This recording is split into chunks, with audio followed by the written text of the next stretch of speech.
I would not call it an agitation. Huh. What happened in the assembly today is not an agitation.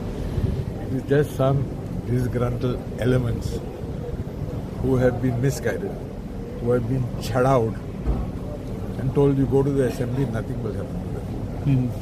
As far as their faith is concerned, I do not know.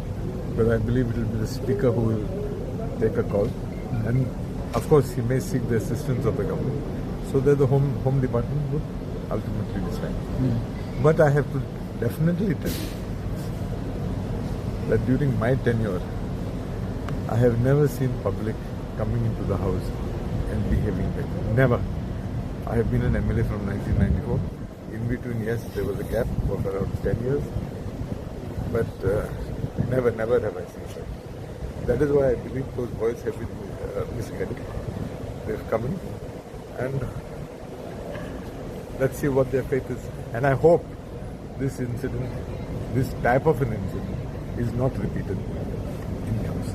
Isn't it a security concern for even the MLAs or the minister who are there in assembly? As far as security concerned, I think Goa is still safe. I don't think. Definitely, it is a, what do you say, lapse on the part of security. At the same time, I don't blame them because seeing the way the paper was folded, it might have been folded and put in the pocket. Now, if tomorrow the security start checking pockets, again people will shout. So there I would give benefit of doubt.